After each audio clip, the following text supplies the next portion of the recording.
Good morning. Good morning, ma'am. Good morning, ma'am. Good morning, ma'am. Good morning, ma'am. Morning, ma'am. Morning. Okay, thank you for understanding. പെട്ടെന്ന് short നോട്ടീസിലായിരുന്നു, പെട്ടെന്നായിരുന്നു നിങ്ങൾ എല്ലാവരിലേക്കും message എത്തിയോന്നും അറിയില്ല അല്ലേ. ഇന്നത്തേക്ക് മാത്രമാണ് കേട്ടോ. Good morning, ma'am. Good morning.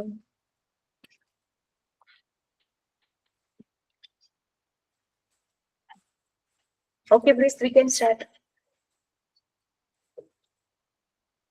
Who is going to do prayer?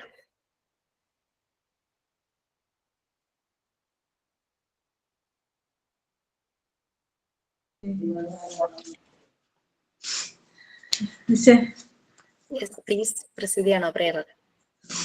ആരാന്നറിയില്ല, ആരും പറയില്ല, ഞാൻ പറയാം. Okay, okay, please. Thank you for the word so sweet. Thank you for the food we eat. Thank you for the birds that sing. Thank you, God, for everything. Thank God. Thank you, ma'am.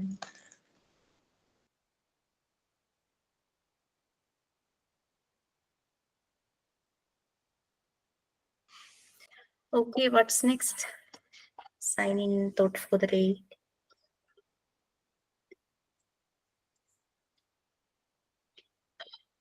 Yes, Training number again. yeah, yes. Good morning, ma'am. Today I'm going to recite a Hindi poem about water.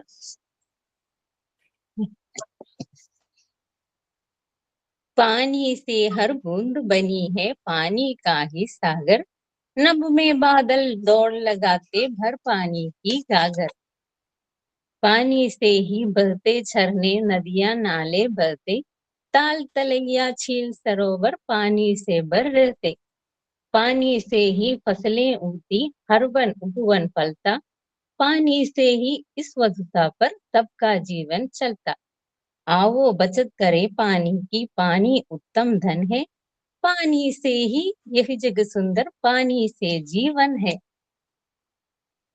Thank you, ma'am. Welcome, ma'am, to our wonderful class, and welcome to all my dear friends. Signing by Uma Sajil. ഞാൻ interview ചെയ്യാല്ലേ. Self creation ആണോ? കേട്ടപ്പോ തന്നെ അത് ചോദിക്കണം തോന്നി, ഞാൻ ഇടയ്ക്കിടയ്ക്ക് ചോദിച്ചുകൊണ്ടിരുന്നേ. സ്വന്തമായിട്ട് എഴുതിയതാണോ? ഇല്ല മാം, മോൾഡ് 5th സ്റ്റാൻഡേർഡില്. Thank you ma'am. ഓക്കെ, ഇനി എന്തെങ്കിലും ഷെയർ ചെയ്യാനുണ്ടോ? Anything else? യെസ്, ലാസ്റ്റ് ക്ലാസ്സിൽ നമ്മൾ എവിടെയായിരുന്നു?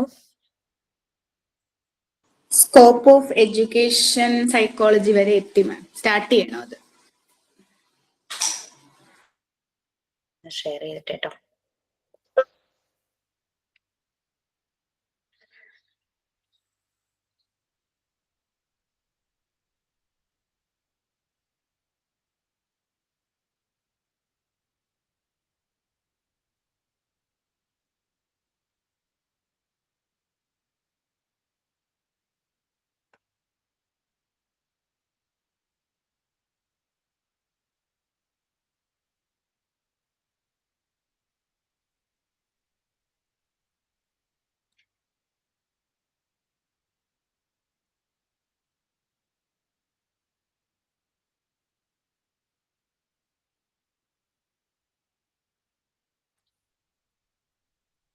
Okay.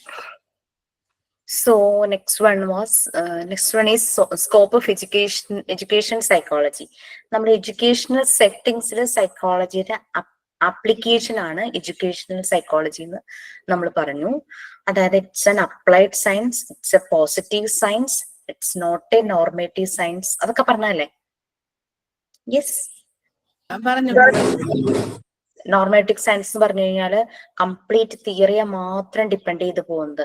എഡ്യൂക്കേഷൻ സൈക്കോളജി എന്ന് പറഞ്ഞാൽ എക്സ്പെരിമെന്റ്സ്, അതാണ് റിയാലിറ്റിയുമായിട്ട് കണക്റ്റഡ്. വരുന്ന ഓരോ കുട്ടിക്കും അനുസരിച്ച് അതിന്റെ സിറ്റുവേഷൻസും അനുസരിച്ച് അതിന്റെ രീതികൾ ആപ്ലിക്കേഷൻസ് മാറ്റും. അതാണ് എഡ്യൂക്കേഷണൽ സൈക്കോളജി എന്ന് പറഞ്ഞു കഴിഞ്ഞാൽ. ശരിക്കും നമ്മളുടെ ഒരു ലേണിംഗ് പ്രോസസ്സും ആ രീതിയിൽ തന്നെ പോകണം. കാരണം ക്ലാസ് റൂമിൽ അടച്ചിട്ട് ഒരു പർട്ടിക്കുലർ പീരീഡിനകത്ത് ആ പറഞ്ഞിരിക്കുന്ന സിലബസ് മാത്രം കവർ ചെയ്യുന്ന ഒരു രീതിയിൽ നിന്നും ഒന്ന് മാറി ചെയ്യുമ്പോൾ വളരെയധികം മാറ്റങ്ങൾ, റിഫ്ലക്ഷൻസ് നമുക്ക് കുട്ടികളിൽ നിന്ന് കാണാം. നമ്മളും പലതും എക്സ്പീരിയൻസ് ചെയ്യും. അതായത് എക്സ്പീരിയൻഷ്യൽ ലേണിംഗ് ആണ് ശരിക്കും വേണ്ടത്. ആ ഒരു ഇതിലൂടെ പോകണം. എന്തെന്നൊരു പറഞ്ഞു കഴിഞ്ഞാല് നമ്മൾക്ക് വളർത്തുന്ന ഒരു മനഃശാസ്ത്രം അതായിരിക്കണം. ഏത് സിറ്റുവേഷൻ ആണെങ്കിലും ഏത് സെറ്റിങ്സ് ആണെങ്കിലും, whether it is education academic level, whether it is personal, whether it is professional, അതൊരു വളർത്തുന്ന മനഃശാസ്ത്രമായിരിക്കണം. അപ്പോഴാണ് എല്ലാ മനുഷ്യർക്കും വളരെ സ്മൂത്ത് ആയിട്ട് സൂത്തൻ ചെയ്യാൻ, ആ ഒരു ഹാപ്പിനെസ്, ഒരു ഹാർമോണിയസ് ആയിട്ട് മാറുള്ളൂ. മറിയ മോണ്ടിസോറിയുടെ എയിമും അത് തന്നെയായിരുന്നു, ഹാർമോണിയസ് ആയിട്ട്, ഹാർമണി ആൻഡ് പീസ്. അതിനാണ് അവർ ഏറ്റവും കൂടുതൽ എൻഹാൻസ് ചെയ്തത്. അത് വരണം നമ്മളുടെ യൂണിവേഴ്സിൽ നിന്നാണ്, യൂണിവേഴ്സ് മുഴുവനും അതായിരിക്കണം എന്നാണ് അവർ പറഞ്ഞത്. But we all know that our life is full of up and downs, അല്ലെ? അപ്പ് ആൻഡ് ഡൗൺസ് ഉണ്ട്. But how we manage that stress? നിങ്ങൾ ഫസ്റ്റ് യൂണിറ്റിലൊക്കെ പഠിച്ചു പോയിട്ടുണ്ടാവും വെൽനെസ്സിനെ കുറിച്ചിട്ട്. കാര്യം പറയുവാണെങ്കിൽ ഒരു ചെറിയൊരു പാരഗ്രാഫാണ് ഫസ്റ്റ് യൂണിറ്റിലെ വെൽനെസ് കൊടുത്തിട്ടുള്ളൂ. ഇപ്പൊ ടെക്സ്റ്റ് ബുക്ക് നമ്മൾ അപ്ഡേറ്റ് ചെയ്തുകൊണ്ടിരിക്കുന്നുണ്ട്. But you can find out more details regarding this wellness. Actually wellness എന്ന് പറഞ്ഞു കഴിഞ്ഞാൽ പലപ്പോഴും ഹെൽത്തും വെൽനെസ്സുമായിട്ട് അങ്ങനെ ഒന്നാണോ എന്നൊക്കെ ഒരു സംശയം തോന്നും.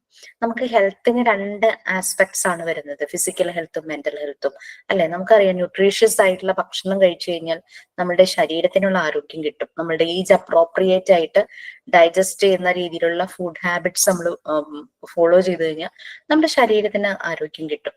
ബട്ട് നമ്മുടെ മനസ്സിനുള്ള ആരോഗ്യം കിട്ടുന്ന ന്യൂട്രിയൻസ്, ആ ഒരു positive factors like love, caring, compassion, empathy, ഇതെല്ലാം, അഫെക്ഷൻ, ഇതെല്ലാമാണ് നമ്മുടെ മനസ്സിന്റെ ആരോഗ്യത്തിന് കിട്ടുന്ന ന്യൂട്രിയൻസ് എന്ന് പറയുന്നത്. അപ്പോൾ അങ്ങനെ ആ ശരീരവും മനസ്സും നമ്മളുടെ ആരോഗ്യത്തോടെ ഇരിക്കുകയും, സോഷ്യൽ ഹെൽത്ത്, അതായത് നമ്മൾ സോഷ്യലി ഇന്ററാക്ട് ചെയ്യുന്നു, സൊസൈറ്റിക്ക് ഒരു പ്രൊഡക്റ്റീവ് ആയിട്ടുള്ള ഒരാളാണ് നമ്മൾ, സൊസൈറ്റിക്ക് നമ്മൾ കോൺട്രിബ്യൂട്ട് ചെയ്യുന്നു, നമ്മുടെ മുന്നിൽ വരുന്ന ആളെ നമ്മൾ അതേപോലെ തന്നെ അക്സെപ്റ്റ് ചെയ്യുന്നു. അങ്ങനെ വരുമ്പോഴാണ് ആ സോഷ്യൽ ഹെൽത്ത് നമുക്കുണ്ടാകുന്നത്.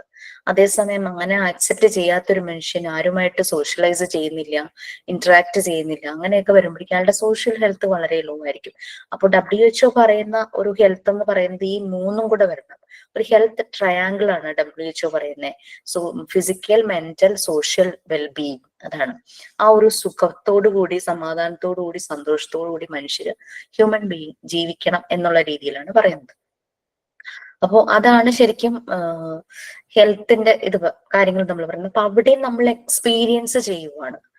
ഒരു എക്സ്പീരിയൻഷ്യൽ ലേണിംഗ് ആണ് എല്ലാത്തിലും കൂടെ പോകുന്നത്. അപ്പൊ അത് ശരിക്കും അത് നമ്മളുടെ സ്കൂൾ ലെവലും, നമ്മൾ പറഞ്ഞു കുഞ്ഞുങ്ങൾ അല്ലെങ്കിൽ നമ്മൾ കടന്നു പോകുന്ന 3 എൻവിയോൺമെന്റ് ആണ്. എൻവിയോൺമെന്റിന്റെ 3 ഫേസസ് എന്ന് പറയാം. ഹോം, പഠിക്കുന്ന കുട്ടികളെ സംബന്ധിച്ച് അവരുടെ ഇൻസ്റ്റിറ്റ്യൂഷൻ, പിന്നെ സൊസൈറ്റി.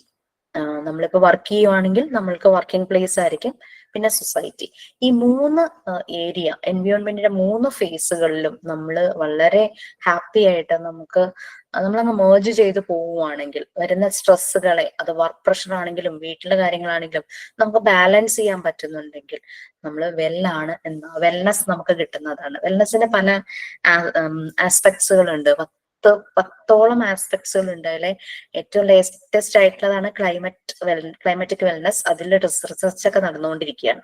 അപ്പൊ നമ്മൾ ചിന്തിക്കുമ്പോൾ നമുക്കറിയാം, നമ്മൾക്ക് എക്കണോമിക്കൽ വെൽനെസ്, അല്ലെ? നമ്മുടെ സാമ്പത്തിക അത് വളരെ ബുദ്ധിമുട്ടിലാണെങ്കിൽ നമ്മുടെ സുഖത്തെയും സന്തോഷത്തെയും സമാധാനത്തെയൊക്കെ ബാധിക്കും. ക്ലൈമറ്റ് ഭയങ്കര ചൂടാണെങ്കിൽ നമുക്ക് ഫ്രസ്ട്രേറ്റഡ് ആവും. നമുക്ക് പല കാര്യങ്ങളും നമ്മൾ നല്ല രീതിയിൽ ചെയ്യുന്നത് ആ ഒരു ഔട്ട്പുട്ടോടുകൂടി ചെയ്യാൻ പറ്റില്ല. ഈവൻ തണുപ്പ് കൂടിയാലും ഇത് തന്നെ പ്രശ്നം. ഇരുണ്ട് ഇരിക്കുവാണെങ്കിൽ ഒരു ദിവസമൊക്കെ നല്ല രസം, ഓവർകാസ്റ്റിംഗ് കണ്ടീഷൻ അല്ലെ, പൊതിച്ചു മൂടി കിടക്കാനൊക്കെ തോന്നും സൺലൈറ്റ് ഇല്ലാതെ. പക്ഷെ കുറെ ദിവസങ്ങളോളം അതേ കണ്ടീഷൻ ആകുമ്പോൾ നമ്മൾ ഡിപ്രഷനിലേക്ക് പോകും. ഹംഗറി ആണെന്നാണ് എൻ്റെ ഒരു ഓർമ്മ. അവിടെ ഇങ്ങനെ സൺലൈറ്റ് അവർക്ക് കിട്ടാറില്ല. അവിടെ എന്ന് വെച്ച് കഴിഞ്ഞാൽ വേറെ പ്രശ്നങ്ങളൊന്നുമില്ല, ആളുകളൊക്കെ റിച്ച് ആണ്, പക്ഷെ അവിടെ സൂയിസൈഡ് റേറ്റ് കൂടുതലാണെന്നാ പറയുന്നത്. ആളുകൾ ഡിപ്രഷനിലേക്ക് പോകും ഇരുണ്ട ഇത് കാണുമ്പോൾ. എൻ്റെ ഒരു ഫ്രണ്ട് ജർമ്മനിയിലേക്ക് പോയി. അപ്പം ജർമ്മനിയിലേക്ക് പോയപ്പോഴും എന്നെ ഒരു പ്രാവശ്യം വിളിച്ചപ്പം ആള് പറയാണ്, എന്താ ഞങ്ങളിങ്ങനെ നാട്ടിലെ നല്ല നല്ല റെസ്റ്റോറന്റുകളും ഈ യൂട്യൂബ് വ്ളോഗേഴ്സ് ഒക്കെ കുറെ പോസ്റ്റ് ചെയ്യുമല്ലോ, അതൊക്കെ നോക്കി ഇങ്ങനെ വെച്ചിരിക്കുക നാട്ടിൽ വരുമ്പോൾ ഭക്ഷണം കഴിക്കാനായിട്ട്. അവിടെ ആകെ കുറച്ച് സമയങ്ങളിൽ മാത്രമാണ്, ഓട്ടം ആ ഒരു സീസണൊക്കെ വരുമ്പോൾ, സ്പ്രിംഗ് ഒക്കെ വരുമ്പോഴാണ് കാണാൻ ഭംഗി. ഈ പറയുന്ന എല്ലാം നല്ല പൂവൊക്കെ പിടിച്ച് കാണാനൊക്കെ നല്ല രസമാണ്. പക്ഷെ അത് കഴിയുമ്പോൾ ഒരു കൊഴിയുന്നൊരു സമയം വരും. ഫുള്ള് മരങ്ങളൊക്കെ ഇങ്ങനെ ശുഷ്കിച്ച് ഫുള്ള് സ്നോ ഒക്കെ ആയിട്ട്. ആദ്യമൊക്കെ രസമായിരുന്നു, പിന്നെ പിന്നെ ഡിപ്രഷൻ ആവുക കുട്ടി പറയണ്ടായി. ഒറ്റയ്ക്ക് താമസിക്കുകയാണെങ്കിൽ ഭയങ്കര ഡിപ്രഷൻ ആയിരിക്കും. ഫാമിലി ഉണ്ടെങ്കിൽ സംഭവം ദേ വിൽ മാനേജ് ആ ഒരു രീതിയിൽ. പിന്നെ ഫെസ്റ്റിവൽസ് ഒക്കെ ആ ഒരു ടൈമിലേ അവർക്കുള്ളൂ. നമ്മളെ പോലെ എല്ലാ ടൈമും നമുക്ക് ഒന്നുമില്ലെങ്കിൽ പെരുന്നാളുകൾ വരും, അല്ലാതെയുള്ള ഫെസ്റ്റിവൽസ് വരും, പിന്നെ ഓരോരുത്തരുടെ റിലീജിയസ് ഇതനുസരിച്ച് ഉത്സവങ്ങൾ ഉണ്ടാകും, പെരുന്നാളുകൾ ഉണ്ടാകും. അങ്ങനെ നമുക്ക് ഒന്ന് കഴിയുമ്പോൾ മറ്റൊന്നായിട്ടൊക്കെ ഇങ്ങനെ നമുക്ക് വന്നുകൊണ്ടിരിക്കൂലേ. അവിടെ അങ്ങനെ ഒരു സ്ഥിതിവിശേഷം ഇല്ല എന്നാണ് പറയുന്നത്. അപ്പോ ഈ നമ്മളെ കുഞ്ഞുങ്ങളെ അവരുടെ സ്കൂളിലേക്ക് ചേർക്കുമ്പോൾ നമ്മൾ ടീച്ചർ ആണെങ്കിൽ നമ്മുടെ മുന്നിൽ വരുന്ന കുട്ടികളൊക്കെ ഭയങ്കര വ്യത്യാസമുള്ളവരായിരിക്കും. അവരുടെ ചിന്തകൾ, അവരുടെ ഇമോഷൻസ്, അവർക്ക് ഉണ്ടാകുന്ന ഫീലിങ്സ് ഒക്കെ ഡിഫറെന്റ് ആയിരിക്കും. അപ്പോൾ അത് മനസ്സിലാക്കി ആ കുട്ടികളെ നമുക്ക് ടേക്ക് കെയർ ചെയ്യാൻ വേണ്ടിയിട്ട് എഡ്യൂക്കേഷണൽ സെറ്റിങ്സിൽ സൈക്കോളജി, അതായത് സയൻസ് ഓഫ് സോൾ അല്ലെ, ആ സയൻസ് അപ്ലൈ ചെയ്തിരിക്കുന്നതാണ് എഡ്യൂക്കേഷണൽ സൈക്കോളജി. അതൊരു പോസിറ്റീവ് സയൻസ് ആണ്. പണ്ട് കാലത്തൊരു സ്റ്റിഗ്മ എന്ന് പറഞ്ഞു കഴിഞ്ഞാൽ സൈക്കോളജി അല്ലെങ്കിൽ സൈക്കോളജിസ്റ്റ് എന്നൊക്കെ കേൾക്കുമ്പോൾ എന്തോ മാനസിക രോഗം എന്നുള്ള രീതിയിലൊക്കെ ചിന്തിക്കുമായിരുന്നു. പക്ഷെ ഇപ്പോൾ വളരെ പോസിറ്റീവായിട്ട് എല്ലാവരും കാണുന്നുണ്ട്. നമ്മൾ അതിന്റെ കീ ഫാക്ടേഴ്സ് പറഞ്ഞു പോയിട്ടുണ്ടായിരുന്നു. കീ ഫാക്ടേഴ്സ് നമുക്കറിയാം, ഒരു 5 കീ ഫാക്ടേഴ്സ് മെയിൻ ആയിട്ടുണ്ട്. അതിൽ പൊട്ടൻ ഫോഴ്സ് ആണ് ടീച്ചർ അല്ലെങ്കിൽ ഫെസിലിറ്റേറ്റർ. ടീച്ചർ എന്നുള്ള വാക്ക് നമുക്കങ്ങ് മാറ്റി വെക്കാം, ഫെസിലിറ്റേറ്റർ. ടീച്ചർ എന്നാണ് ഇതിനകത്ത് യൂസ് ചെയ്തിരിക്കുന്നത്. Facilitator, then learner. ഇവര് രണ്ടുപേരും കൂടെ ഒന്നിക്കുന്ന ഒരു സ്ഥലം ലേണിംഗ് എൻവിയോൺമെന്റ്. അവിടെ നടക്കുന്ന ഒരു പ്രോസസ്, ആക്ഷൻ, ലേണിംഗ് പ്രോസസ്, അതിൽ നിന്ന് അവർക്ക് കിട്ടുന്നത് ലേണിംഗ് എക്സ്പീരിയൻസസ്. ഈ ഒരു 5 കീ ഫാക്ടേഴ്സ് ഉണ്ട് എഡ്യൂക്കേഷൻ സൈക്കോളജിയിൽ. ഇനി അക്കാദമിക് ഏരിയയില് എഡ്യൂക്കേഷണൽ സൈക്കോളജിയുടെ സ്കോപ്പ് അതിങ്ങനെ ഒരു ചെറിയൊരു PDF ആക്കാനുള്ളതല്ല, അത് വളരെ വാസ്റ്റ് ആണ്. നിങ്ങൾക്ക് സെർച്ച് ചെയ്ത് നോക്കി പോകാം. അപ്പൊ സ്കോപ്പ് ഓഫ് എഡ്യൂക്കേഷണൽ സൈക്കോളജി ആരാ ഒന്ന് റീഡ് ചെയ്യാം? So please update your knowledge എന്ന് വെച്ചാൽ അത് അപ്ഗ്രേഡ് ചെയ്തുകൊണ്ടേ ഇരിക്കണം. അതാണ് ഞാനൊരു തന്നെത്താൻ എഴുതണം. അപ്പൊ നിങ്ങൾക്ക് തന്നെ ഒരു റെഫറൻസ് കിട്ടും. ദെൻ കുറച്ചുകൂടെ മോണ്ടിസോറി മെത്തേഡ് എനിക്ക് നല്ലപോലെ മനസ്സിലാകണം, എനിക്കത് കുട്ടികൾ കൂടുതലായിട്ട് അപ്ലൈ ചെയ്യണം എന്നുള്ളവർക്ക് ഒരു റെഫറൻസ് ടെക്സ്റ്റ് ഞാൻ റെഫർ ചെയ്യാം. പേഴ്സണൽ കോപ്പി എനിക്കുണ്ട്. അത് നിങ്ങൾക്കും വാങ്ങാൻ പറ്റുമെങ്കിൽ നന്നായിരിക്കും. ഇല്ലെങ്കിൽ പ്രശ്നമൊന്നുമില്ല, ആരെങ്കിലും വാങ്ങിയിട്ട് നിങ്ങൾ ഗ്രൂപ്പിൽ അതിന്റെ ഒരു ഡിസ്കഷൻ ഒക്കെ വെച്ചാൽ മതിയാകും. മറിയ മോണ്ടിസോറിയുടെ ഒരു ആത്മകഥാംശമുള്ള ഒരു ബുക്കാണ് the discovery of the child. ഞാനിത് പഠിച്ചുകൊണ്ടിരുന്ന സമയത്ത് വാങ്ങിയത് 8 years ബാക്ക്. അന്ന് ആമസോണിൽ നിന്നാണ് വാങ്ങിയത്. പക്ഷെ അന്നത്തെ റേറ്റ് എത്രയാണെന്ന് എനിക്ക് ഓർമ്മയില്ല. ഇതിൽ കൊടുത്തിരിക്കുന്ന പ്രിന്റഡ് റേറ്റ് 325 രൂപയാണ്. പക്ഷെ എനിക്ക് അതിലും കുറവില കിട്ടിയെന്ന്, ഒരു 280 270 അങ്ങനെ എന്തോ റേറ്റിൽ കിട്ടിയതായിട്ടാണ് എൻ്റെ ഒരു ഓർമ്മ. ആമസോണിൽ ഓഫറൊക്കെ വാങ്ങുമ്പോൾ വിഷ് ലിസ്റ്റിൽ ഇട്ട് വെച്ചേക്കുക, ഓഫറൊക്കെ വരുമ്പോൾ വാങ്ങിച്ചാൽ മതി. ഇത് നിങ്ങൾ പാർട്ട് 3 ആവുമ്പോഴേക്കും വളരെയധികം ഹെൽപ്പ് ചെയ്യും. മറിയ മോണ്ടിസോറി മെത്തേഡ് ഡിസൈൻ ചെയ്തിട്ട് കുട്ടികളിൽ അപ്ലൈ ചെയ്തു. ആദ്യം അപ്ലൈ ചെയ്തപ്പോൾ അവർ ഒബ്സർവ് ചെയ്തപ്പോൾ കണ്ട കാര്യങ്ങളാണ് ഇതിൽ മുഴുവനും എഴുതി വെച്ചിരിക്കുന്നത്. ഓരോ മെറ്റീരിയൽസും കുഞ്ഞുങ്ങൾക്ക് കൊടുത്തപ്പോൾ അവരുടെ ഒരു റിയാക്ഷൻസും അവരുടെ റെസ്പോൺസും ഒക്കെയാണ് മറിയ മോണ്ടിസോറി എഴുതി വെച്ചത്. ഓരോ മെറ്റീരിയലിനെ പറ്റി പറഞ്ഞിട്ടുണ്ട്, ആ മെറ്റീരിയൽ എന്തിനാന്നുള്ളതും അങ്ങനെയെല്ലാം പറഞ്ഞിട്ടുണ്ട്. പിന്നെ ഇതിലെ ഇംഗ്ലീഷ് വലിയ കുഴപ്പമൊന്നുമില്ല, മനസ്സിലാക്കാൻ പറ്റുന്ന തന്നെയാണ്. പിന്നെ അവരൊരു ഇറ്റലിക്കാരി ആയതുകൊണ്ട് യൂസ് ചെയ്ത ചില ടേംസിനൊക്കെ ചില വ്യത്യാസങ്ങളും കാര്യങ്ങളൊക്കെ ഉണ്ടെന്നേ ഉള്ളൂ. നമുക്ക് വായിച്ചാൽ മനസ്സിലാകും. ഒരു ഫസ്റ്റ് റീഡിങ്ങിൽ തന്നെ മനസ്സിലായില്ലെങ്കിലും പിന്നെ 2-3 പ്രാവശ്യം വായിക്കാൻ മനസ്സിലാവും. പിന്നെ പാർട്ട് 3 കഴിഞ്ഞിട്ട് നിങ്ങൾ ഇത് വായിക്കാൻ തുടങ്ങുമ്പോൾ അല്ലെങ്കിൽ പാർട്ട് 3യുടെ ഒപ്പം വായിക്കാൻ തുടങ്ങുമ്പോൾ ഇത് നല്ല ക്ലിയർ ആയിട്ട് മനസ്സിലാകും. അപ്പോ ഒന്ന് നോക്കൂ. പറ്റുന്നവർ ഈ ഒരു ജോബിലൂടെ തന്നെ മുന്നിലേക്ക് പോവാൻ, അല്ലെങ്കിൽ നമ്മളുടെ പേഴ്സണൽ ലൈഫിൽ ഇത് നല്ലൊരു എഫക്റ്റീവ് ആയിട്ട് നമുക്ക് കൊണ്ടുപോകാൻ പറ്റുന്ന ഒരു ടൂളാണ് കേട്ടോ. അങ്ങനെ താല്പര്യം ഉണ്ടെങ്കിൽ വാങ്ങിച്ചോളൂ. ആ ത്രൂ സെൻസസ് ആണ് എല്ലാ ലേണിംഗ് പ്രോസസ്സും കുട്ടികൾ ഡെവലപ്പ് ചെയ്യുന്നതെന്നാണ് മറിയ മോണ്ടിസോറി പറയുന്നത്. ഓരോ സെൻസ് യൂസ് ചെയ്ത് ചെയ്യേണ്ടതായിട്ടുള്ള മെറ്റീരിയൽസ് ഉണ്ട്. അതിനെക്കുറിച്ചെല്ലാം നല്ലതായിട്ട് പറഞ്ഞിട്ടുണ്ട്. പിന്നെ മറിയ മോണ്ടിസോറി ചെയ്യിച്ച ആക്ടിവിറ്റീസ് ഉണ്ട്. നമുക്ക് സ്കൂളിൽ പോകുമ്പോൾ നമുക്കും അത് ട്രൈ ചെയ്യാം. ഓക്കെ, മോണ്ടിസോറി മെത്തേഡിനെ പറ്റി നല്ലതുപോലെ അറിയാവുന്ന ആൾക്കാർ ഒരിക്കലും ഇത് വേണ്ടാന്ന് പറയില്ല. നമ്മളൊരു സ്കൂളിൽ ചെല്ലുമ്പോൾ അവർക്ക് അതിനെപ്പറ്റി അറിയാൻ ഓൾമോസ്റ്റ് എന്താ പറയാ, എല്ലാവരും ആക്സെപ്റ്റ് ചെയ്തിരിക്കുന്ന ഒരു മെത്തേഡ് തന്നെയാണ്. ഓക്കെ, സ്കോപ്പ് ഓഫ് എഡ്യൂക്കേഷണൽ സൈക്കോളജിയാണ് നമ്മൾ പറഞ്ഞിട്ടുള്ളത്. ഇത്തിരി ഡീവേറ്റ് ചെയ്ത് പോകുന്നു അല്ലെ കാര്യങ്ങള്. ഓക്കെ, ആരാ ഒന്ന് വായിക്കാം. ഫസ്റ്റ് ആ ഒരു കീ ഫാക്ടേഴ്സിന്റെ കാര്യം ഞാൻ പറഞ്ഞു. താഴെ ലിമിറ്റേഷൻസ് പറഞ്ഞാലും മതി. യെസ്, ആരുമില്ലേ? ഞാൻ വായിക്കാം. Yes please. Limitations of education. ആരാണ് മാം? ഞാൻ വായിക്കുന്നത് കേൾക്കുന്നുണ്ടല്ലോ അല്ലേ? കേൾക്കാം. Okay ma'am. Limitations of education psychology. ഇത്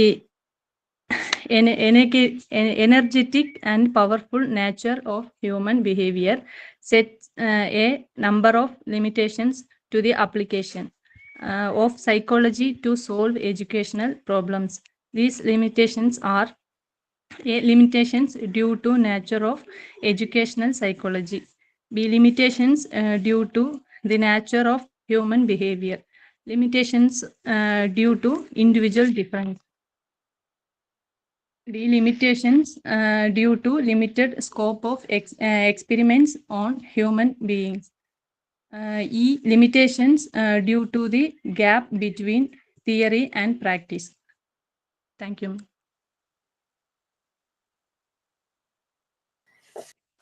നമുക്കറിയാം ഏതൊരു മെത്തേഡ് വരുമ്പോഴും അതിന് കുറച്ച് ലിമിറ്റ്സ് ആൻഡ് ലിമിറ്റേഷൻസ് ഉണ്ട്. ഇപ്പൊ എഡ്യൂക്കേഷൻ സൈക്കോളജി ഇപ്പൊ നമുക്ക് ഇത്രയും നല്ലപോലെ ഡിസൈൻ ചെയ്ത ഒരു സൈക്കോളജിയുടെ ആപ്ലിക്കേഷൻ എഡ്യൂക്കേഷണൽ സെറ്റിംഗ്സിൽ ഉണ്ടായിട്ടും എഡ്യൂക്കേഷണൽ സെറ്റിംഗ്സിൽ അല്ലെങ്കിൽ എഡ്യൂക്കേഷണൽ സിസ്റ്റത്തിൽ പല അപാകതകൾ സംഭവിക്കുന്നുണ്ട് അല്ലെ. അതിപ്പോ ഏത് സിലബസ് ആണെന്ന് പറഞ്ഞാലും, സ്റ്റേറ്റ് ആണെങ്കിലും CBSE ആണെങ്കിലും ICSE ആണെങ്കിലും വൊക്കേഷണൽ ഹയർ സെക്കൻഡറി ആണെങ്കിലും ടെക്നിക്കൽ സ്റ്റഡീസ് ആണെങ്കിലും ഈവൻ ഒരു പ്രൊഫഷണൽ കോഴ്സ് നോക്കിയാലും എവിടെ നോക്കിയാലും എന്തെങ്കിലും ഒരു ലിമിറ്റേഷൻസ് നമുക്ക് കാണും. അപ്പൊ അത് അപ്ലൈ ചെയ്യുന്ന സൈക്കോളജിയുടെ ഒരു സ്വഭാവം, അതിന്റെ ഒരു നേച്ചർ വെച്ചിട്ടാണ് പലപ്പോഴും ആ ലിമിറ്റേഷൻസ് നടക്കുന്നത്. കാരണം നമ്മൾ പറഞ്ഞു ഇത് നമുക്ക് എക്സ്പീരിയൻഷ്യൽ ആയിട്ടാണ് ചെയ്യേണ്ടത്. അപ്പൊ അപ്ലൈ ചെയ്യുന്ന ഒരാൾ, അപ്പൊ ആ ഒരു ടീച്ചറുടെ ഒരു ആറ്റിറ്റ്യൂഡും കൂടെ അതിനെ ഡിപ്പെൻഡ് ചെയ്തിരിക്കും.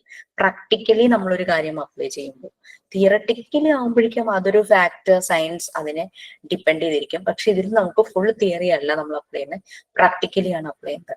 ആ ഒരു ടീച്ചർ, ആ ഒരു ഫെസിലിറ്റേറ്ററുടെ ഒരു അവരുടെ ഒരു ആറ്റിറ്റ്യൂഡും കൂടെ അതിനെ ഡിപ്പെൻഡ് ചെയ്തിരിക്കും. പിന്നെ അതാണ് നെക്സ്റ്റ് പറഞ്ഞതും അത് തന്നെയാണ്. ഹ്യൂമൻ ബിഹേവിയർ ലൈക്ക് ഇത് നമ്മളൊരു മെഷീനിനെയോ അല്ലെങ്കിൽ അങ്ങനെ ഒരു അക്യുറസി ഉള്ള ഏതെങ്കിലും ഒരു ഡിജിറ്റൽ ഡിവൈസോ അല്ല. ഇവിടെ എല്ലാം ഹ്യൂമൻ ബീയിങ്സാ.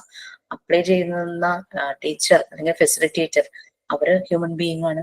അത് കിട്ടുന്ന കുട്ടികൾ അവരും ഹ്യൂമൻ ആണ്. അപ്പൊ അങ്ങനെ വരുമ്പോ ആളുകളുടെ സ്വഭാവം അതും കൂടെ ഇതിന്റെ ഒരു ലിമിറ്റേഷൻസ് തന്നെയാണ്.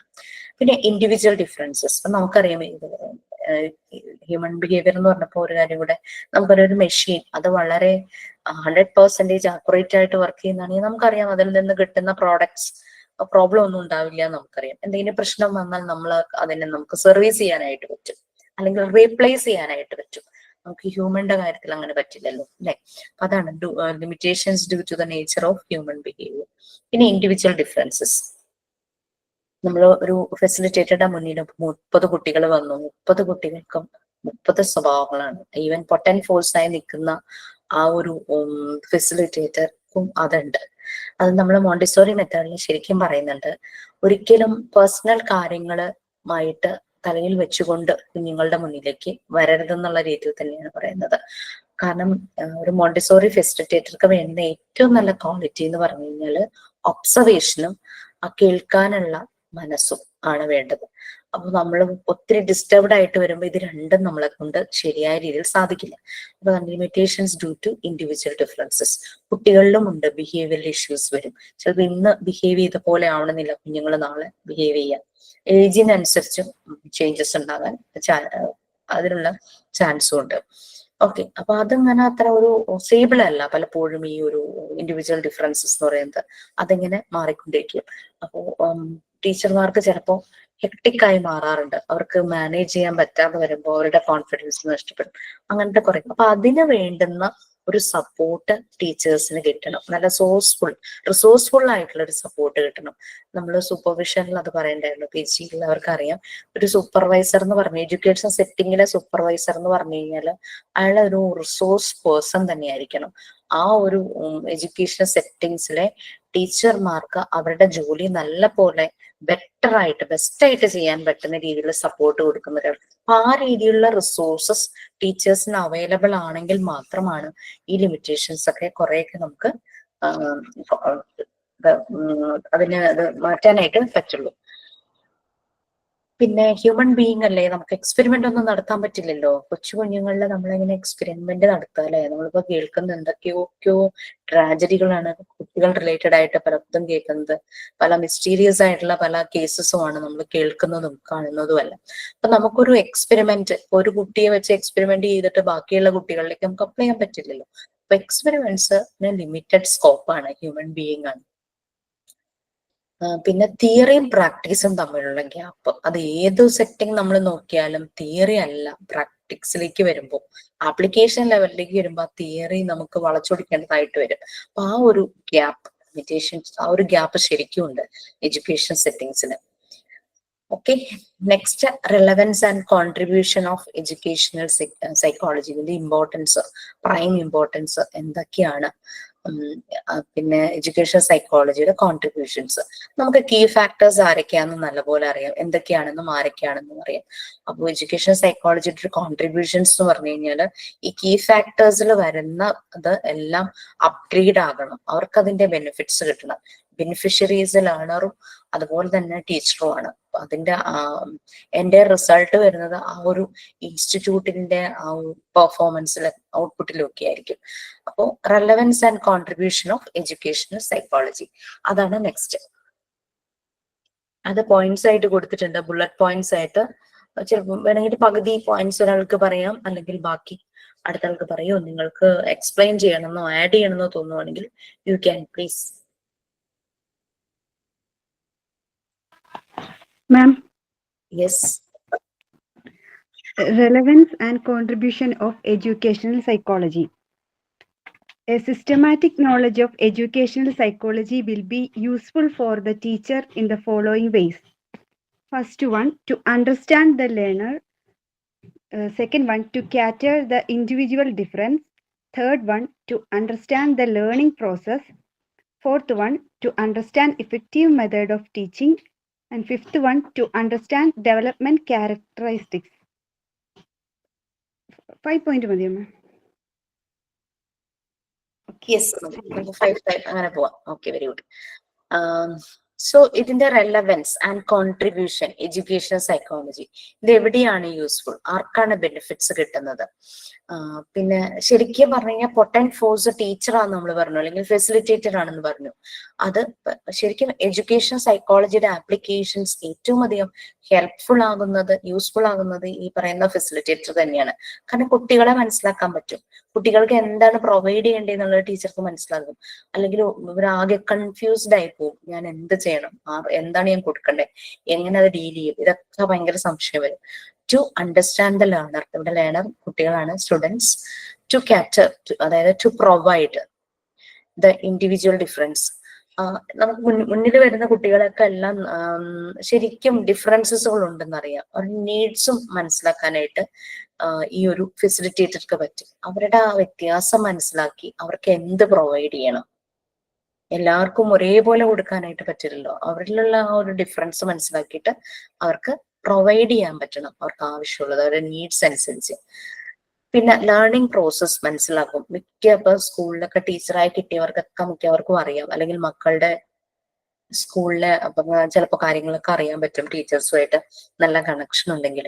വെക്കേഷൻ സമയത്ത് സമ്മർ വെക്കേഷനിൽ ടീച്ചർമാർക്ക് ട്രെയിനിങ് കൊടുക്കുന്നത് നിങ്ങൾ കണ്ടിട്ടുണ്ടാവും. അപ്പൊ ആ ലേണിംഗ് പ്രോസസ് എങ്ങനെ അവർക്ക് കാര്യങ്ങൾ ചെയ്യണം അത് അവരെ മനസ്സിലാക്കിക്കുന്നതിന് വേണ്ടിയിട്ടാണ്. അതിനെല്ലാം എഡ്യൂക്കേഷണൽ സൈക്കോളജിയുടെ ആപ്ലിക്കേഷൻസ് ആണ് വരുന്നത് ആ ഒരു ട്രെയിനിങ് ഒക്കെ പ്രൊവൈഡ് ചെയ്യുമ്പോൾ. ഒരു നല്ലൊരു മെത്തേഡിലുള്ള ടീച്ചിങ് അവർ കൊണ്ടുപോകും. ഈ കഴിഞ്ഞ ദിവസം 4th ബാച്ചിൽ അങ്ങനെ വൈവ ചെയ്യിച്ചപ്പോൾ നിങ്ങൾക്ക് അങ്ങനെ ചെയ്യണ്ടാവും. കുട്ടി ഇങ്ങനെ ഒരു മോണ്ടിസോറി സ്കൂളിലാണ് അത് ടീച്ചിങ് പ്രാക്ടീസിന് പോയത്. അവിടെ ചെന്നപ്പം അവിടെ തന്നെ വർക്ക് ചെയ്യാൻ പറഞ്ഞു. അങ്ങനെ അപ്പൊ തന്നെ അത് അവിടെ വർക്ക് ചെയ്യാൻ തുടങ്ങി. ഞാൻ എന്തൊക്കെ ആക്ടിവിറ്റീസാ കുട്ടികൾക്ക് കൊടുക്കുന്നതെന്ന് ചോദിച്ചപ്പോഴാണ് എന്നോട് പറഞ്ഞത്, ഞാനിങ്ങനെ കഥ പറഞ്ഞു കൊടുക്കുന്നു. കഥ കേൾക്കാൻ ഇഷ്ടമാണല്ലോ, അപ്പൊ ആ ഒരു വോയിസ് മോഡുലേഷനിൽ കഥകൾ പറഞ്ഞു കൊടുക്കും. അപ്പൊ ഞാനൊന്ന് പറയാമോന്ന് ചോദിച്ചു. അപ്പൊ ഇങ്ങനെ അതിങ്ങനെ കാക്കയുടെ ഒരു കഥയാണ് പറയുന്നത്. ഈവൻ നമ്മൾ കേട്ടിട്ടുള്ള കഥയാണെങ്കിൽ കൂടിയും ഈ കുട്ടി അതിന്റെ ഇടയിലൂടെ കുറേ ക്വസ്റ്റ്യൻസ് കുട്ടികളോട് ചോദിക്കും. അതിങ്ങനെ വോയിസ് ഒക്കെ ഭയങ്കര ടോണിൽ ചേഞ്ച് ചെയ്തിട്ടാണ് ചോദിക്കുന്നത്. കാക്കയുടെ കളർ എന്താണ്, കാക്ക എങ്ങനെയാണ് ശബ്ദം ഉണ്ടാക്കുന്നത്, അങ്ങനെ ഇങ്ങനെയൊക്കെ, കാക്ക എങ്ങനെയാണ് പറക്കുന്നത്, അങ്ങനെ ഇങ്ങനെയൊക്കെ ചോദിക്കും. അപ്പൊ ഭയങ്കര ഒരു കേട്ട് പഴകിയ ഒരു കഥയാണെങ്കിൽ പോലും കുട്ടികൾ ഭയങ്കര ഇൻട്രസ്റ്റഡ്. അവര് കാക്ക പറക്കുന്ന പോലെ കാണിക്കും, ഒച്ചയുണ്ടാക്കും, അങ്ങനെ ഇങ്ങനെ അവര് ഓരോന്നൊക്കെ ഇങ്ങനെ പറയും. അപ്പൊ ആ ഒരു എഫക്റ്റീവ് മെത്തേഡ് ഓഫ് ടീച്ചിങ്, ആ കുഞ്ഞുങ്ങളെ എങ്ങനെ കയ്യിലെടുക്കാം, ആ ഒരു രീതിയിലുള്ള എഫക്റ്റീവ് മെത്തേഡ് ഓഫ് ടീച്ചിങ്. ഇപ്പോഴത്തെ കുട്ടികൾ പറയൂട്ടോ, ബോറടിക്കുകയാണെങ്കിൽ അവർ തീർച്ചയായിട്ടും പറയും. പേജ് നമ്പർ ഒന്ന് പറഞ്ഞു കൊടുക്കണേ. 11:30 ആണെന്ന് വിചാരിച്ച ക്ലാസ്സിൽ കയറിയതാന്ന് തോന്നുന്നു. പേര് അറിഞ്ഞിട്ടില്ലേ അല്ലേ? 64.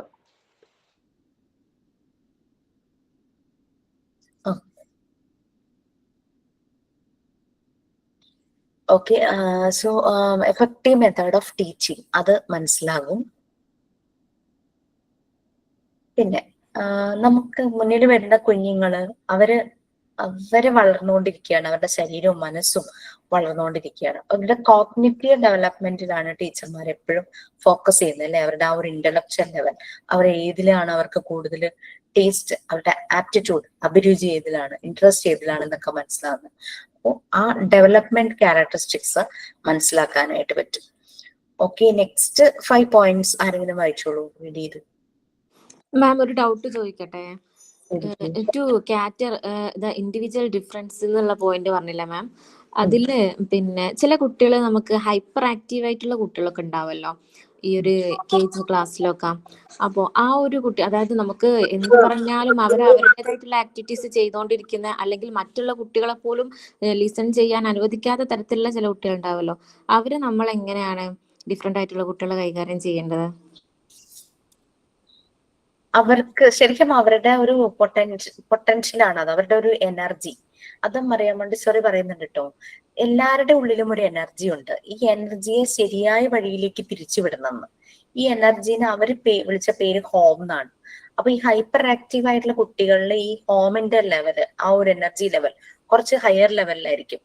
അപ്പൊ കണ്ടിട്ടില്ലേ ചില ടീച്ചേഴ്സ് ചില കുട്ടികളെ പിടിച്ച് ലീഡറാക്കുമ്പോഴേക്കും അവരുടെ സ്വഭാവം മാറുന്നു. പിന്നെ ഈ കുട്ടികളുടെ പാരന്റ്സുമായിട്ട് നിങ്ങളൊന്ന് സംസാരിക്കണം. കാരണം എന്താണെന്ന് വെച്ചാല് ഈ hyper active majority hyper active ആയിട്ടുള്ള കുട്ടികളെ കണ്ടിട്ടുള്ള എങ്ങനെയാന്ന് വെച്ച് കഴിഞ്ഞാല് ഒറ്റ കുട്ടിയായിരിക്കും. ആ കുട്ടി ഒരു പ്രായം വരെയും അച്ഛന്റെയും അമ്മയുടെയും വീട്ടിലുള്ള മറ്റുള്ളവരുടെ ഭയങ്കര കെയറിങ്ങും പാമ്പറിങ്ങും ഒക്കെ ആയിട്ട് ഇങ്ങനെ വളർന്നു വരുമ്പോഴായിരിക്കും രണ്ടാമത്തെ ആള് വരുന്നത്. രണ്ടാമത്തെ ആളുടെ രംഗപ്രവേശം ആവുമ്പോഴാണ് ചില കുട്ടികൾ ഹൈപ്പർ ആക്റ്റീവ് ആകുന്നത്.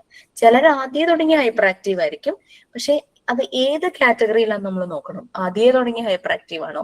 അപ്പൊ ഒരു അമ്മ പറഞ്ഞ ഒരു ഷെയറിംഗ് ആണ്, കുഞ്ഞു വളരെ ശാന്ത സ്വഭാവമായിരുന്നു, എന്ത് പറഞ്ഞാലും അനുസരിക്കും, ഒട്ടും വാശിയിലായിരുന്നു. പക്ഷെ രണ്ടാമത്തെ കുഞ്ഞു വന്നപ്പോ 7 വയസ്സായി ആള്, 7 വയസ്സുകാരൻ പിന്നെ ഹൈപ്പർ ആക്റ്റീവാ. ഹൈപ്പർ ആക്റ്റീവ്, ആ ഒരു അറ്റൻഷൻ സീക്കിങ്ങും ഒക്കെ അതിന്റെ ഒപ്പം ADHD അത് കാണിക്കാനായിട്ട് തുടങ്ങി. അപ്പോൾ അങ്ങനെ ഏതാണെന്നുള്ളതൊന്ന് പാരന്റ്സുമായിട്ട് മനസ്സിലാക്കിയിട്ട് അതിനനുസരിച്ച് അവർക്ക് ഇന്റർവെൻഷൻ കൊടുക്കേണ്ടതായിട്ട് വരും. അപ്പൊ ചിലപ്പോൾ പാരന്റ്സ് സൈഡിൽ നിന്നും ചില ആക്ടിവിറ്റീസ് ചെയ്യേണ്ടതായിട്ട് വരും. അപ്പൊ നമ്മളിവിടെ സ്കൂളിൽ എത്ര ശ്രമിച്ചാലും ഒരു പക്ഷേ ഇവന്റെ ഈ ഒരു എനർജി ലെവൽ നമുക്ക് കൺട്രോൾ ചെയ്യാൻ പറ്റാതെ വരും. കാരണം ഒരു ഇങ്ങനത്തെ റീസൺ കൊണ്ടാണെങ്കിൽ കാരണം 7 വയസ്സ് വരെ വളരെ ശാന്ത സ്വഭാവമുള്ള കുട്ടി, എന്ത് പറഞ്ഞാലും അനുസരിക്കും, ഒരു വാശിയില്ല, ഒരു ബഹളവും ഇല്ല, വഴക്കവും ഇല്ല, ഒരു ഡിസ്റ്റർബിങ് നേച്ചർ ഇല്ല, ഡിസ്ട്രോയിങ് ക്യാരക്ടർ ഇല്ല. അങ്ങനെയായ കുട്ടി പെട്ടെന്ന് രണ്ടാമത്തെ കുട്ടി വരുമ്പോൾ ആ അമ്മയും കുട്ടിയുടെ പാരന്റ്സ് അഡ്മിറ്റ് ചെയ്തൊരു കാര്യം, അറിയാതെ അവരുടെ ശ്രദ്ധ മൂത്ത കുട്ടിയിൽ നിന്നും ചെറിയ കുട്ടിയിലേക്ക് മാറി എന്ന് പറഞ്ഞു. അതാണ് അത് അവനൊട്ടും സഹിക്കാൻ പറ്റാത്തായി. ഞാൻ പറഞ്ഞു ചെറിയ കുട്ടി എന്ന് പറഞ്ഞു കഴിഞ്ഞാൽ അതിനൊന്നും അറിയില്ല, അതിന്റെ ഭക്ഷണവും ഉറക്കവും ഒക്കെ നമ്മൾ ശ്രദ്ധിച്ചാൽ മതി, ബാക്കി കെയർ മുഴുവൻ മൂത്താക്ക് കൊടുക്കൂ. അവൻ ശ്രദ്ധിക്കുന്നുണ്ട്, അവനാണ് ഫീലിങ്സ് വരുന്നത്. ചെറുതിന് ഫീലിങ്സിനുള്ള സമയമായില്ലല്ലോ. അപ്പം ഇപ്പൊ അവര് മാനേജ് ചെയ്ത് ഓക്കെ ആയിട്ട് വരുമോ. അപ്പൊ അങ്ങനെ ഒരു ADHD വരാനുള്ള പല റീസൺസ് ഉണ്ട്. ചെറുപ്പം ആദ്യം തുടങ്ങി ഉണ്ടാകും, പിന്നെ സിംഗിൾ കുട്ടിയാണെങ്കിൽ ഉണ്ടാകും. ഈ സിംഗിൾ കുട്ടി തന്നെ രണ്ടാമത്തെ കുട്ടി വരുമ്പോഴേക്കും പ്രശ്നം ഉണ്ടാവും. ഇവർക്ക് നമ്മൾ കൂടുതൽ ആക്ടിവിറ്റീസ് കൊടുക്കണം. ഇപ്പൊ മോണ്ടിസോറി മെത്തേഡ് ചെയ്യുന്നത് എങ്ങനെയാന്ന് വെച്ച് കഴിഞ്ഞാൽ, മോണ്ടിസോറി മെത്തേഡിൽ 2 കാറ്റഗറിയാണ്. നിങ്ങൾക്ക് ആ ടോപ്പിക് വന്നോ എന്ന് എനിക്കറിയില്ല. നോർമലൈസേഷൻ ആൻഡ് ഡീവിയേഷൻ എന്ന് പറഞ്ഞ 2 കാറ്റഗറീസ് ഉണ്ട്. മറിയ മോണ്ടിസോറിയുടെ അഭിപ്രായത്തിൽ നോർമലൈസ്ഡ് കിഡ് എന്ന് പറഞ്ഞു കഴിഞ്ഞാല് സബ്ജക്ട്സിൽ ഭയങ്കര ടോപ്പെന്നോ അല്ലെങ്കിൽ എല്ലാം പെട്ടെന്ന് ചെയ്തു തീർക്കുന്ന ഭയങ്കര സ്മാർട്ട് അങ്ങനത്തെ കുട്ടിന്നല്ല, പ്രൊഡക്റ്റീവ് ആയിട്ടുള്ള ഇൻഡിവിജ്വൽസ്. അതാണ് മറിയ മോണ്ടിസോറി പറയുന്ന നോർമലൈസ്ഡ്. അത് ചുറ്റുമുള്ളവരെ ഡിസ്റ്റർബ് ചെയ്യാതെ അവന് എന്ത് ജോലിയാണോ കിട്ടിയിരിക്കുന്നത് അത് ചെയ്ത് തീർക്കുക എന്നുള്ള കുട്ടികളെയാണ് മറിയ മോണ്ടിസോറി നോർമലൈസ്ഡ് പറയുന്നത്. അതിപ്പോ ഒരു ചെറിയൊരു ടാസ്ക് ആണെങ്കിൽ കൂടിയും അവൻ ചിലപ്പോൾ 1/2 മണിക്കൂർ എടുക്കുന്നുണ്ടാവും, ബട്ട് അവൻ ബാക്കി ആരെയും ഡിസ്റ്റർബ് ചെയ്യുന്നില്ല. പക്ഷെ ഡീവിയേറ്റഡ് കുട്ടികൾ എന്ന് പറയുമ്പോഴേക്കും ഈ ഹൈപ്പർ ആക്റ്റീവ് അവർക്ക് ചില രണ്ടും വരും. അതായത് ലേസി സ്ലീപ്പി, അതും ഡീവിയേറ്റഡ് ആണ്. ഒന്നുമില്ല, അവർ ഒരു ശല്യവും ഉണ്ടാക്കാതെ ഒരു ഭാഗത്തിരിക്കും, ഒന്നും ചെയ്യില്ല, ഉറക്കം തൂങ്ങിയിരിക്കും. അതും ഡീവിയേറ്റഡ് കുട്ടികൾ തന്നെയാണ്.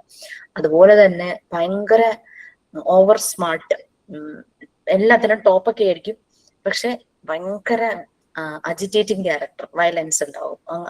അവരും ഈ ഡീവിയേറ്റഡ് ആണ്. ഈ കുട്ടികളെ സെപ്പറേറ്റ് ആക്കി വെച്ചിട്ട് ഇവർക്ക് ആക്ടിവിറ്റി കൊടുക്കും. മോണ്ടിസോറി മെത്തേഡിൽ കുട്ടികളെ തന്നെയാണ് അവർക്ക് ഇഷ്ടമുള്ള ആക്ടിവിറ്റി കൊടുക്കുന്നത്. പക്ഷെ അത് in the case of normalised kid, deviated കുട്ടികൾക്ക് അവരെ മനസ്സിലാക്കിയിട്ട് അവരുടെ രീതികൾ മനസ്സിലാക്കിയിട്ട് നമ്മൾ കൊടുക്കുക. ഓരോ ആക്ടിവിറ്റി ആയിട്ട് കൊടുത്ത് അവരെ ഈ നോർമലൈസ്ഡ് എന്നുള്ള ആ ഒരു ഇതായി പാകപ്പെട്ട് വരുമ്പോൾ അവരെ ഈ ഗ്രൂപ്പിലേക്ക് മാറ്റുന്നല്ല, പിന്നെ അവർ തന്നെയാണ് അവർക്ക് ഇഷ്ടമുള്ള ആക്ടിവിറ്റീസ് കൊടുക്കുന്നത്. പാർട്ട് 3 വരുമ്പോൾ നിങ്ങൾക്ക് അത് കറക്റ്റ് മനസ്സിലാവും. അതിലാണ് അത് പറയുന്നത്. അതാണ് അവരുടെ ആ ഹയർ എനർജി നമ്മൾ വേറെ എന്തിലേക്കെങ്കിലും വഴിതിരിച്ചു വിടുക. കണ്ടിട്ടില്ലേ ചില കുട്ടികളെ വാട്ടർ പൂളിലേക്ക് അങ്ങ് ഇറക്കി വിടും. അത് വാട്ടർ പൂൾ എന്ന് പറഞ്ഞു കഴിഞ്ഞാൽ ഡേഞ്ചർ സോൺ അല്ല എന്ന് ഉറപ്പുവരുത്തണം. അല്ലെങ്കിൽ നമ്മള് എന്താ പറയാ, ഈ ആർട്ടിഫിഷ്യൽ ആയിട്ട് വാങ്ങുന്ന ചില വാട്ടർ പൂളുകൾ ഉണ്ടല്ലോ, അത്ര അപകടമൊന്നുമില്ലത്, അതിലേക്ക് അങ്ങ് ഇറക്കി വിടും. അവരതിൽ കുറെ കളിച്ച് അവരങ്ങ് ക്ഷീണിച്ചിരിക്കും. അവരുടെ ആ ഒരു അത് ഇഷ്ടമായിരിക്കുമല്ലോ വെള്ളത്തിൽ കളിക്കാൻ. അതങ്ങനെ ഓരോ ആക്ടിവിറ്റി ചെയ്യിച്ച് അവരുടെ എനർജി അതിലേക്ക് യൂസ് ചെയ്യണം. അതാ ചെയ്യുന്നത്. പണ്ടത്തെ ടീച്ചേഴ്സ് ചെയ്യുന്ന ലീഡർ ആക്കുന്ന പരിപാടി തന്നെ. ഓക്കെ, ട്രൈ ചെയ്ത് നോക്കൂ. ചിലപ്പോൾ നമുക്ക് ചലഞ്ചിങ് ആയിരിക്കും, ബട്ട് അത് ശരിയാവും. ഓക്കെ, സോ എന്തായിരുന്നു പറഞ്ഞത്? യെസ്, ഇനി ഏതാ വേണ്ടത്? To enable teacher for curriculum development. Okay, അത് തുടങ്ങിയ 5 പോയിന്റ്സ് ആരെങ്കിലും വായിക്കാമോ? ഞാൻ വായിക്കാം ma'am. To enable teachers for curriculum development. Next point, to render guidance service. Next, to give guidance for the education of extraordinary children. To understand group dynamic and social behavior in classroom. To develop constructive and creative discipline.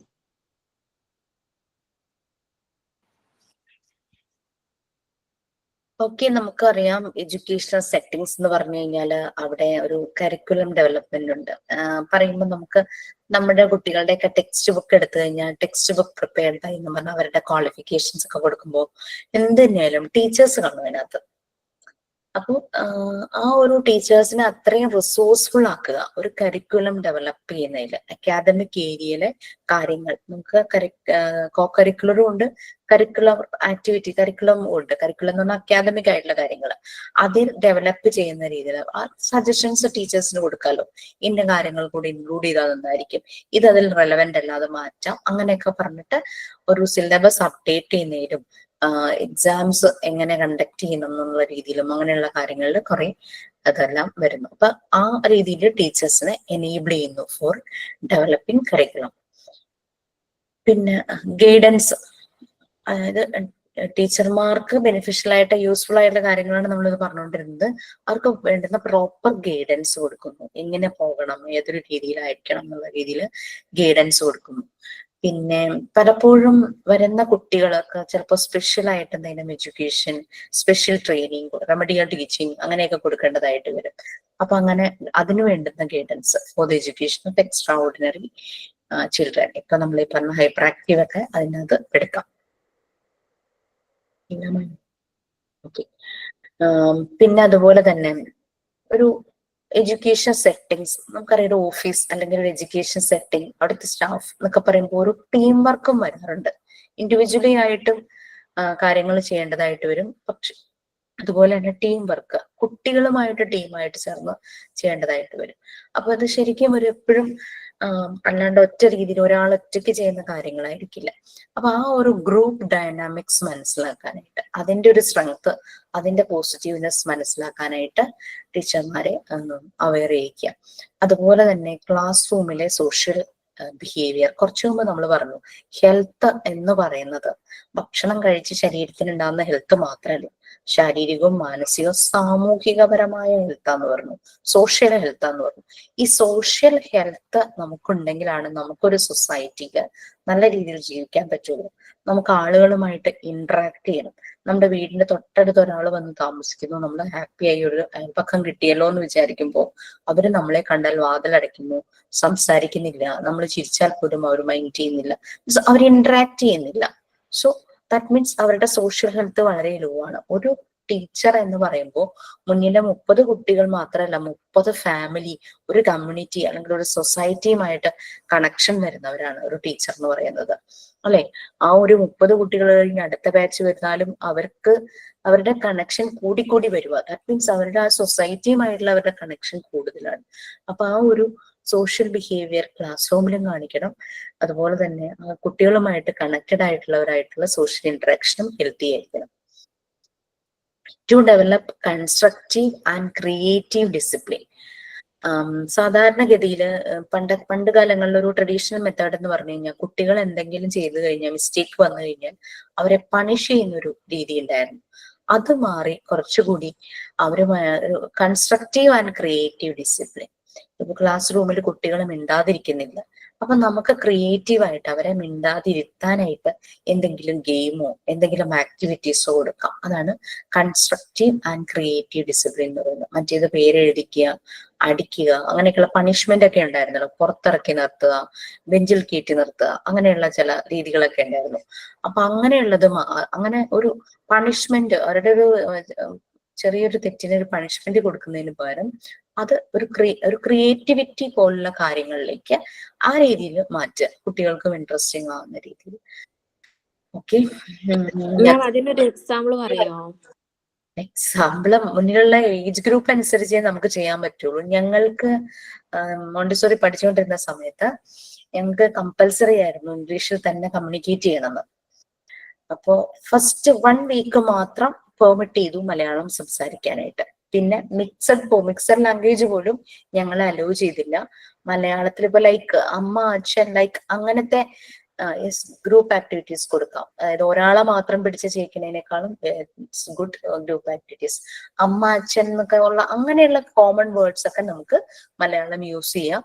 But അല്ലാത്തതെല്ലാം നമ്മൾ English തന്നെ പറയണമായിരുന്നു. അപ്പൊ ഞങ്ങൾക്കുള്ള punishment ആയിരുന്നു മലയാളം പറയുന്നവരെ കൊണ്ട് ഡിസ്കോർഡൻസ് ചെയ്യിക്കും. അപ്പൊ അവർക്ക് ഒറ്റയ്ക്കാണെന്നുള്ള ഒരു ഫീല് വരണ്ടല്ലോ. അപ്പൊ ഗ്രൂപ്പായിട്ട് കൂടെ ചേരാൻ ഇഷ്ടമുള്ളവർക്കൊക്കെ ചേരാം.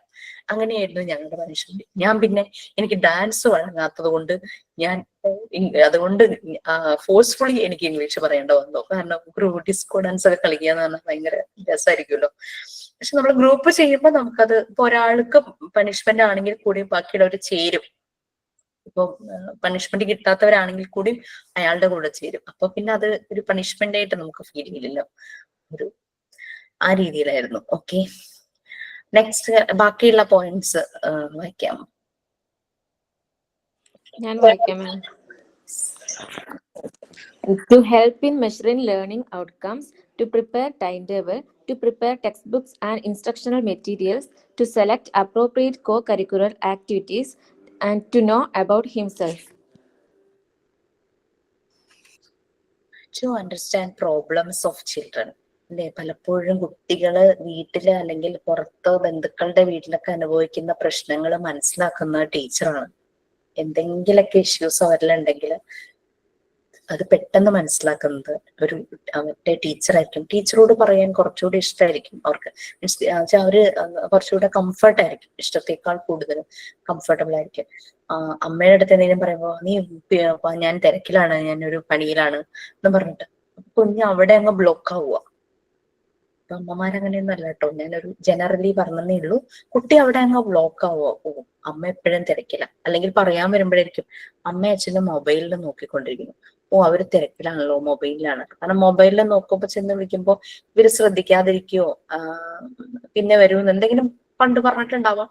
അതുകൊണ്ടായിരിക്കും അവര് മൊബൈലിൽ നോക്കിക്കൊണ്ടിരിക്കുമ്പോ പറയാൻ വന്ന കാര്യം പാതി ഉപേക്ഷിച്ചിട്ട് കുട്ടി പോകും. അടുത്ത ദിവസവും വന്ന് നോക്കും, അപ്പോഴും അമ്മയും അച്ഛനും മൊബൈലില്ല, അപ്പോഴും കുട്ടി പോകും.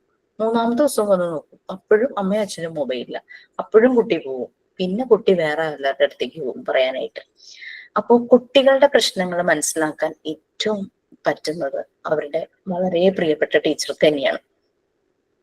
ആ ഒരു സ്പേസ് ആ കുട്ടിയും ടീച്ചറും തമ്മിലുണ്ടാവണം. ചില ടീച്ചേഴ്സ് അതിനോട് നമുക്ക് അങ്ങനെ തോന്നാറില്ലല്ലോ. ലൈക്ക് അവരെ ഒരു ഭയങ്കര ഒരു ഡിസ്റ്റൻസ് കീപ്പ് ചെയ്യും. ശരിക്കും കുട്ടികളുമായിട്ട് ഡിസ്റ്റൻസ് കീപ്പ് ചെയ്യേണ്ട ആവശ്യമില്ല.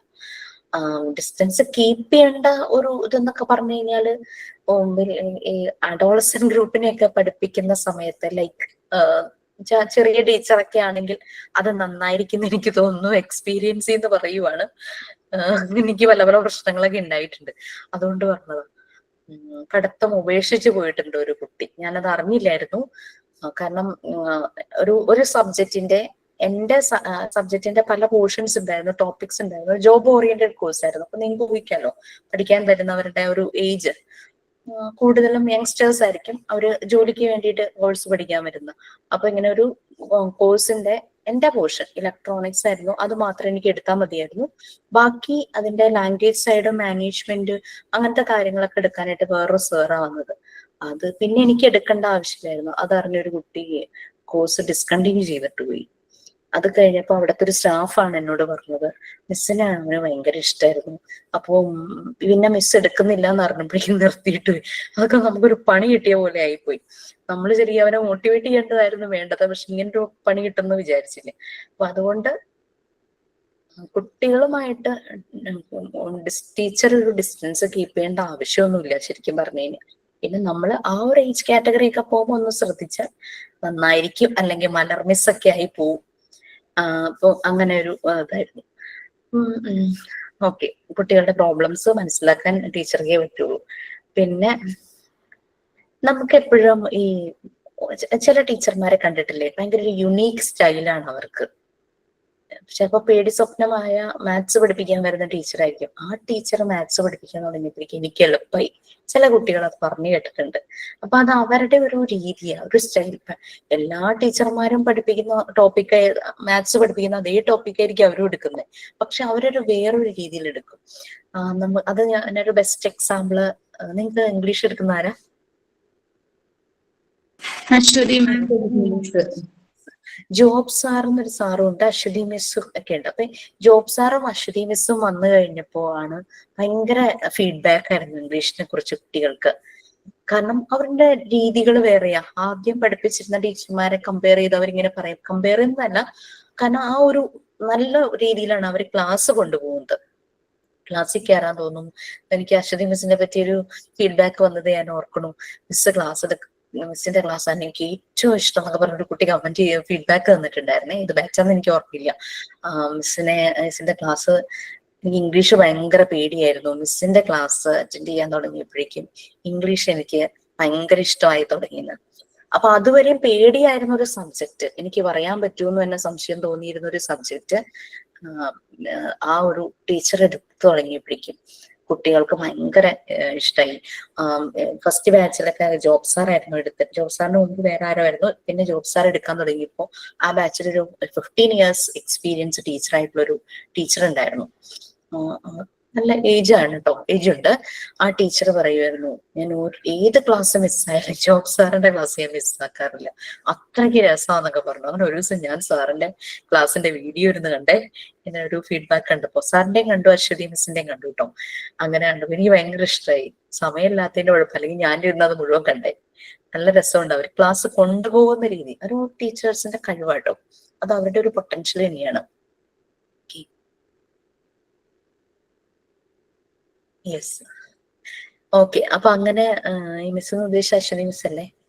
എനിക്കൊരു 2 minutes തരുമോ? നിങ്ങളൊന്ന് വായിക്കോ, കാരണം എനിക്ക് എന്നെ ഒരു കൊറിയറുകാരൻ കുറെ നേരം കൊണ്ട് വിളിക്കും. ആ ബാക്കിയുള്ള പോയിന്റ്സ് ഒന്ന് വായിക്കാമോ? ഒന്നുകൂടെ വായിക്കാമോ? പുതിയ പോയിന്റ്സ് ആണോ?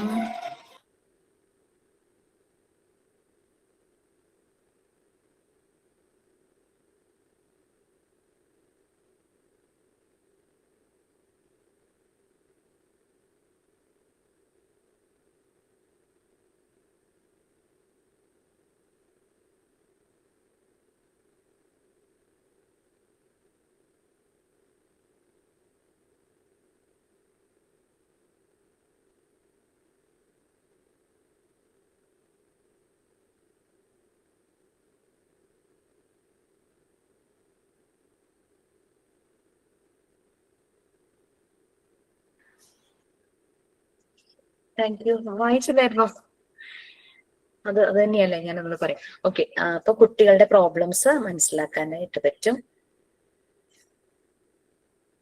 പിന്നെ നമ്മൾ ഒരു കാര്യം ചെയ്യുമ്പോൾ, അതായത് ഇപ്പൊ കുഞ്ഞുങ്ങൾക്ക് വേണ്ടിയിട്ടാണെങ്കിലും നമ്മൾ ചെയ്യുന്ന വർക്കാണെങ്കിലും, നമ്മളതൊരു സിംഗിൾ സ്റ്റെപ്പ് ആണെങ്കിൽ കൂടിയും, അല്ലെങ്കിൽ നമുക്ക് കുറേ സിംഗിൾ ടാസ്ക് ആണെങ്കിൽ കൂടിയും അതിന്റെ ഓരോ സ്റ്റെപ്പ് ബൈ സ്റ്റെപ്പ് ആയിട്ട് നമ്മൾ ചെയ്യുമ്പോൾ വിത്തൗട്ട് ഫെയിൽ ചെയ്യാനുള്ള ഒരു എബിലിറ്റി നമുക്ക് വേണം.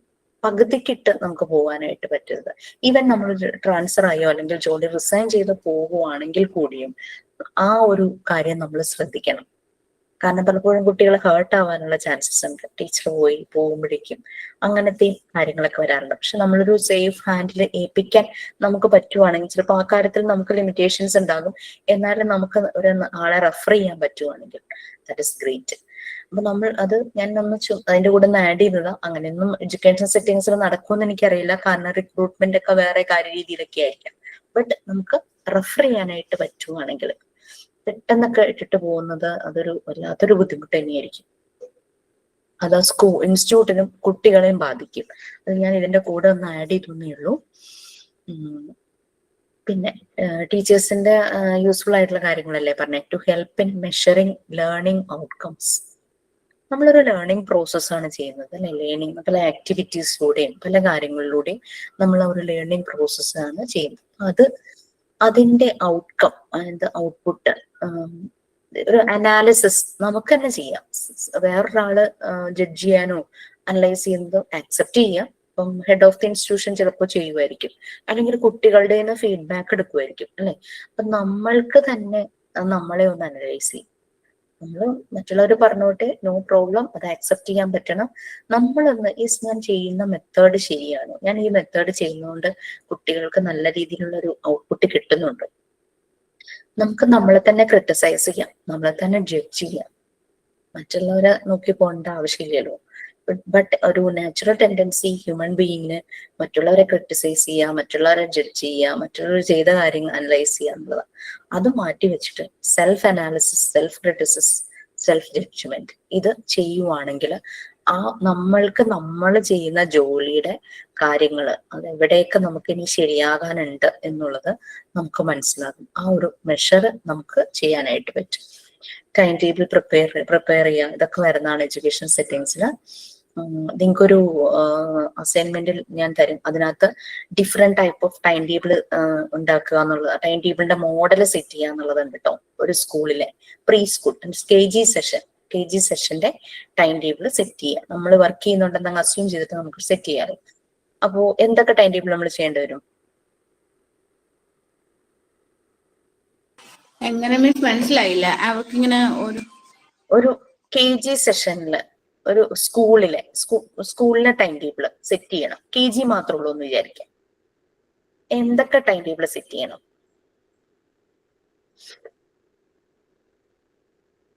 മാം ഉദ്ദേശിച്ചത് ഇപ്പൊ ഫസ്റ്റ് ഒരു പീരീഡ് തന്നെ ആക്ടിവിറ്റി ഗെയിം അങ്ങനെയാണോ ഉദ്ദേശിച്ചത്? മൺഡേ ടു ഫ്രൈഡേ ഒരു സ്കൂളിലെ ടൈം ടേബിൾ എന്ന് പറയുമ്പോൾ എന്തൊക്കെ ടൈം ടേബിൾ വരാം? കുട്ടികൾക്കുള്ള ടൈം ടേബിള്, ടീച്ചർമാർക്കുള്ള ടൈം ടേബിള്, പ്രിൻസിപ്പളിന് ഒരു ടൈം ടേബിൾ ഉണ്ടാവും. പ്രിൻസിപ്പൽ റൂമിൽ അത് കാണും അല്ലേ? കെ ജി കുട്ടികൾക്ക് എന്തൊക്കെ ആക്ടിവിറ്റീസ് ഉണ്ടാകും എന്ന് നമുക്കറിയാം. കളറിങ് ഉണ്ടാകും. പിന്നെ എന്തൊക്കെ ഉണ്ടാവുക? Story time. Yes, story telling. അങ്ങനെ കളർ കൊണ്ട് കൈ ഫിംഗർ വെക്കില്ലേ? കളർ മുക്കിയിട്ട്. അല്ല, അവരെന്തൊക്കെ ചെയ്യുന്നു എന്നല്ല, ഈ ടൈം ടേബിൾ പീരീഡ് എന്തൊക്കെ ആയിരിക്കണം? പ്ലേയിങ് ടൈം, ഒരു ആക്ടിവിറ്റി ടൈം തന്നെ. അപ്പൊ ഈ പറഞ്ഞ ഒരു ഇത് കൊടുക്കാം അവിടെ. ഞാൻ ടൈം ടേബിൾ ഉണ്ടാക്കിയപ്പോൾ ഞാൻ 6 പീരീഡ് ആയിരുന്നു കേട്ടോ ചെയ്തത്. മോർണിംഗ് 3, ഉച്ച കഴിഞ്ഞിട്ട് 3, ആ ഒരു രീതിയിൽ 6 പീരീഡ് ആക്കിയിട്ട് ഇതെല്ലാം ആഡ് ചെയ്തു. അപ്പൊ ഞാൻ LKGക്ക് 2 ഡിവിഷൻ, UKGക്ക് 2 ഡിവിഷൻ വെച്ചു. എന്നിട്ടാണ് ഇട്ടത്. പിന്നെ ടീച്ചേഴ്സ് ടൈം ടേബിൾ. അപ്പൊ ഞാനൊരു 6 ടീച്ചർമാരെ സെലക്ട് ചെയ്തിട്ടാണ് അവർക്ക് ഈ 2 ഡിവിഷൻ വരുന്ന LKGയും UKGയും എങ്ങനെ അവർ പോകണം. 6 പീരീഡ് ഉണ്ടല്ലോ ഒരു ദിവസം. അപ്പൊ എല്ലാ ദിവസവും ഓരോ ടീച്ചർക്ക് 1 അവർ ബ്രേക്ക്, ആ രീതിയിൽ ഞാൻ ടൈം ടേബിൾ സെറ്റ് ചെയ്തു. ഇനി പ്രിൻസിപ്പളിന്റെ റൂമിലെ ടൈം ടേബിൾ. പ്രിൻസിപ്പൾ നോക്കുമ്പോൾ ഓരോ ക്ലാസ്സിലും ഏത് ടീച്ചർ ആണെന്നുള്ളത് പേരൊന്നും എഴുതിയില്ല. T1, T2, T3, T4, T5, T6 ഞങ്ങൾ ടീച്ചേഴ്സിന് പേര് കൊടുത്തു. അപ്പൊ T1 എന്നുള്ള teacher LKG 1 A division, T2 അങ്ങനെ ഒരു ഇച്ചിരി പണിയാണ് ആ ടൈം ടേബിൾ. ചെയ്യാൻ പറ്റുമെന്നൊന്ന് നോക്കൂ, അതൊന്ന് ചെയ്തു വെക്കും. എന്തായാലും ഒരു അസൈൻമെന്റ് വരുന്നുണ്ട് 10 ക്വസ്റ്റ്യന്റെ. ആ 10 ക്വസ്റ്റ്യന്റെ അസൈൻമെന്റിലെ ഒരു ക്വസ്റ്റ്യൻ ഇതാണ്. ഞങ്ങൾ റഫായിട്ട് ഒന്ന് പ്രിപ്പയർ ചെയ്ത് നോക്കൂ. ഒരു മെയ്സ് ആയിട്ട് ഫീൽ ചെയ്യും. ഇങ്ങനെ ടൈം ടേബിൾ ഉണ്ടാക്കാൻ നല്ലൊരു ചടങ്ങാണല്ലോ. ടൈം ടേബിൾ ഒക്കെ ഉണ്ടാക്കാനുള്ള സോഫ്റ്റ്വെയർ ഒക്കെ ഉണ്ടെന്ന് തോന്നുന്നു ഇപ്പൊ. ഞങ്ങളന്ന് ശരിക്കും പണി വിട്ടു. ഏറ്റവും മടിയും നമുക്ക് പ്രാന്താവുന്ന ജോലിയാണത് അല്ലേ? എല്ലാവർക്കും ഇപ്പം അവർലി ബേസിസ് ആണെന്ന് വിചാരിച്ചോ ടീച്ചർമാർക്ക്, കുറയാൻ പറ്റില്ലല്ലോ. അങ്ങനെ വിചാരിച്ചു ടൈം ടേബിൾ ഇട്ടോ. ഞാൻ ഇട്ട ടൈം ടേബിളിന്റെ മോഡൽ ഇതാണ്. KG, LKG, UKG 2 ഡിവിഷൻ വീതമുണ്ട്. 6 ടീച്ചർമാര്, 1 പ്രിൻസിപ്പൾ. അത് മാത്രമുള്ള സ്കൂളാന്ന് വിചാരിച്ച് നിങ്ങൾ 3 ടൈം ടേബിൾ ഒന്ന് സെറ്റ് ആക്കാൻ പറ്റുമെന്ന് നോക്കുക റഫായിട്ട്. എന്തായാലും അത് വേണം. ആ ഒരു പാർട്ട് 4 ആകുമ്പോൾ ഒരു അസൈൻമെന്റ് തരും. 10 ക്വസ്റ്റ്യൻ വരുന്ന ഒരു അസൈൻമെന്റ്. അത് PGക്കാർക്കുള്ള അസൈൻമെന്റ് ആണ്. പക്ഷെ ഞാനത് 2 പേരെ കൊണ്ട് ചെയ്യിക്കും. PGനെ ഡിപ്ലോമയെ കൊണ്ട് ചെയ്യിക്കും. അതിൽ കുറച്ചധികം കാര്യങ്ങളുണ്ട്. അപ്പോൾ ഡിപ്ലോമക്കാർക്ക് PGയിൽ എന്താണ് സംഭവിക്കുന്നതെന്നൊരു ഐഡിയയും കിട്ടും. അതാണ് കേട്ടോ. ഓക്കെ, അപ്പോ നമ്മൾ ടൈം ടേബിൾ പ്രിപ്പയർ ചെയ്യുക. പിന്നെ പറഞ്ഞില്ലേ, ചില ടെക്സ്റ്റ് ബുക്കുകൾ നോക്കുമ്പോൾ അതിൽ ടീച്ചർമാരുടെ പേര് കാണും. ടെക്സ്റ്റ് ബുക്ക് പ്രിപ്പയർഡ് ബൈ ഈ സ്കൂളിലെ ടീച്ചർ എന്നൊക്കെ പറഞ്ഞിട്ട് പേര് കാണും. അപ്പോൾ അതിനുള്ളൊരു കാലിബറും ഈ ഒരു എഡ്യൂക്കേഷൻ സൈക്കോളജി കൊണ്ട് ഒരു ടീച്ചർക്ക് ഉണ്ടാകും. To prepare textbook and instructional materials. അതുപോലെ തന്നെ ക്വസ്റ്റ്യൻ പേപ്പർ ഉണ്ടാക്കുന്ന ആ ഒരു ഇതിനകത്തും വരാറില്ലേ. പിന്നെ കോ കരിക്കുലർ ആക്ടിവിറ്റീസ്. നമ്മളിപ്പോ കരിക്കുലർ രീതിയിൽ ടീച്ചർമാരുടെ കോൺട്രിബ്യൂഷൻസ് നമ്മൾ പറഞ്ഞുകൊണ്ടിരുന്നു. അതുപോലെ കോ കരിക്കുലർ ആക്ടിവിറ്റീസ് നിങ്ങൾക്ക് തന്നെ അത് എക്സ്പീരിയൻസ് ചെയ്തിട്ടുണ്ടാകും. പലപ്പോഴും ടീച്ചിങ് പ്രാക്ടീസിന് പോയ പലർക്കും കുറച്ച് ആർട്ട് ക്രാഫ്റ്റ് ഒക്കെ അറിയാമെങ്കിൽ അവരെ അതിന് വേണ്ടിയിട്ട് അവര് അവിടെ നിർത്തും. അത് ആനുവൽ ഡേ വരുന്ന സമയമാകുമ്പോൾ കുട്ടികളെ ഡാൻസ് പഠിപ്പിക്കുക, അതിന്റെ സ്റ്റേജ് ഡെക്കറേഷൻ, അതിലൊക്കെ അവരെ ഇൻവോൾവ് ചെയ്യിക്കും. അപ്പൊ അതും കോ കരിക്കുലർ ആക്ടിവിറ്റീസ് ചെയ്യാൻ അറിയാത്തവർ തന്നെ വരെ പല ആർട്ട് ക്രാഫ്റ്റ് ഒക്കെ ഉണ്ടാക്കും അല്ലെ. നമ്മളും നമ്മുടെ ഈ കോഴ്സിന്റെ ഭാഗമായിട്ട് പലതും ചെയ്യുന്നില്ലേ. To know about himself. അതാണ് ഏറ്റവും വലുത്. എഡ്യൂക്കേഷൻ എന്ന് പറഞ്ഞാൽ അതാണ്, സെൽഫിനെ അറിയുക എന്നുള്ളതാണ് എഡ്യൂക്കേഷൻ എന്ന് പറയുന്നത്. അത് കുഞ്ഞുങ്ങളെ ആ ലേണിംഗ് പ്രോസസ്സിലൂടെ കൊണ്ടുപോകുമ്പോഴും കുഞ്ഞുങ്ങളും തിരിച്ചറിയുക അവൻ ആരാണെന്നുള്ളത്. അപ്പൊ അവനവനെ തിരിച്ചറിയുക എന്നുള്ളതാണ് എഡ്യൂക്കേഷൻ എന്ന് പറഞ്ഞു കഴിഞ്ഞാല്. Okay, so in short, educational psychology helps the teacher to become a better teacher and the learner to become a better learner. അപ്പൊ അതാണ് നമ്മുടെ എയിം എന്ന് പറയുന്നത്, ബെറ്റർ ആകുക എല്ലാവരും, നമ്മളും നമ്മുടെ ചുറ്റുമുള്ളവരും. അപ്പൊ ഓരോ വീട്ടിലെ ഓരോ കുഞ്ഞുങ്ങള് അവര് കൂടുതൽ പ്രൊഡക്റ്റീവ് ആകുന്നു. ആ സൊസൈറ്റി അപ്പൊ എത്ര നല്ലൊരു പ്രൊഡക്റ്റീവ് സൊസൈറ്റി ആയി മാറും. ഓരോ ഫാമിലിയും വളരെ പ്രൊഡക്റ്റീവ് ആകുന്നു, സൊസൈറ്റി മുഴുവനും മാറും. അതാണ് നമ്മള് ഈ PGയില് സ്കൂളും സൊസൈറ്റി അല്ലെങ്കിൽ സ്കൂളും പാരന്റ്സും ആയിട്ടുള്ള ഒരു പാർട്ട്ണർഷിപ്പ് എന്ന് പറഞ്ഞൊരു ടോപ്പിക് ഒക്കെ ഉണ്ട്. നല്ല വായിച്ചാൽ മനസ്സിലാവുന്ന കാര്യങ്ങളാണ്. ആ ഒരു പാർട്ട്ണർഷിപ്പ് അത് നല്ല രീതിയിൽ തന്നെ വേണം. ഞാനൊക്കെ ഈവൻ പ്രീ ഡിഗ്രി ആയിരുന്നേ അന്ന്, പ്ലസ് ടു ആയി വരുന്നേ ഉള്ളൂ. എന്റെ ബാച്ച് കഴിഞ്ഞു, 2 ബാച്ച് കഴിഞ്ഞപ്പോഴാണ് പ്രീ ഡിഗ്രി നിർത്തലാക്കിയത്. ആ 10th വരെ ഉണ്ടായിരുന്നുള്ളൂ സ്കൂളും പാരന്റ്സും ആയിട്ടുള്ള ബന്ധം. അതിനുശേഷം ഞാൻ പ്രീ ഡിഗ്രിക്ക് പഠിച്ചപ്പോ ഒരു PTA മീറ്റിംഗും ഉണ്ടായില്ല. പിന്നെ ഞാൻ ചെങ്ങന്നൂരാണ് എഞ്ചിനീയറിംഗ് കോളേജ് പഠിച്ചത്, അവിടെയും പാരന്റ്സുമായിട്ട് യാതൊരു കണക്ഷനും ഇല്ലായിരുന്നു. ശരിക്കും അത് വേണം. പക്ഷെ ഇപ്പൊ മിക്ക കോളേജുകളിലും എഞ്ചിനീയറിംഗ് കോളേജിലൊക്കെ പാരന്റ്സ് മീറ്റിംഗ് ഒക്കെ എപ്പോഴും വെക്കുന്ന കാണാറുണ്ട്. ഞങ്ങൾ ഉണ്ടായിരുന്ന സമയത്ത് അങ്ങനെയൊന്നും ഉണ്ടായിരുന്നില്ല. അപ്പൊ അത് വളരെ ആവശ്യമാണ്. അപ്പൊ ആ ഒരു പാർട്ട്ണർഷിപ്പ്, എഡ്യൂക്കേഷൻ സൈക്കോളജിയുടെ ഒരു ഉദ്ദേശം അത് തന്നെയാണ്. ടീച്ചർ ബെറ്റർ ആകുക, അത് സ്റ്റുഡൻസും ബെറ്റർ ആകുക, ലേണറും ബെറ്റർ ആകും, ട്യൂട്ടറും ലേണറും ബെറ്റർ ആയിക്കൊണ്ടിരിക്കുന്നു. അവർ എക്സ്പീരിയൻസ് ചെയ്യുന്നു, രണ്ടുപേരും വളരുന്നു. അതാണ് ഞാൻ കുറച്ചു മുമ്പ് പറഞ്ഞത്, വളർത്തുന്ന ഒരു മനഃശാസ്ത്രം അതായിരിക്കണം, തളർത്തരുത്. ഓക്കെ, സോ എന്തെങ്കിലും ഉണ്ടോ? സൈൻ ഔട്ട് ഉണ്ടോ? കുറച്ച് പേര് ലേറ്റ് ആയി. നമുക്ക് ഇന്ന് 11 o'clock ക്ലാസ്. നിങ്ങൾക്ക് മെസ്സേജ് വന്നിട്ടുണ്ടായിരുന്നു. Very sorry for that. ഒരു ചെറിയൊരു എമർജൻസി ആദിലാൻസിന് വന്നപ്പോ ക്ലാസ് ഒന്ന് അഡ്ജസ്റ്റ് ചെയ്യാൻ വേണ്ടിയിട്ടാണ് ടൈം ഒന്ന് മാറ്റിയത്. മിസ്സിന്റെ 12 മണി ക്ലാസ്സിൽ ഞാൻ കയറുന്നു. അത് 14th ബാച്ച്, ന്യൂ ബാച്ചിന്റെയാണ്. വലിയ ബേബീസിനെ അല്ലേ നമുക്ക് പറഞ്ഞ് മനസ്സിലാക്കാൻ പറ്റുള്ളൂ, ചെറിയ ബേബീസിനെ നമുക്ക് ആയിട്ടില്ലല്ലോ അവരെ. അതുകൊണ്ടാണ് നിങ്ങളുടെ കാര്യങ്ങളൊന്ന് പറഞ്ഞ് കൺവിൻസ് ചെയ്തത്. Okay, so thank you so much. Thank you for the support. Sign out ഉണ്ടെങ്കിൽ ആകാം, അല്ലെങ്കിൽ വി ക്യാൻ സ്റ്റോപ്പ്. ഞാൻ പറയാം ma'am sign out. Yes please. കോട്ടാണ് ma'am. If we are to teach real peace in the world, we shall have to begin with the children. Mahatma Gandhi. Thank you, Jisha Miss. Thank you for your wonderful class, and thank you, my dear friends. Signing out, Tamanazi. Okay, bye. ഞാൻ വേഗം ഇറങ്ങാണേ. അവർക്ക് Thank you, ma'am. By.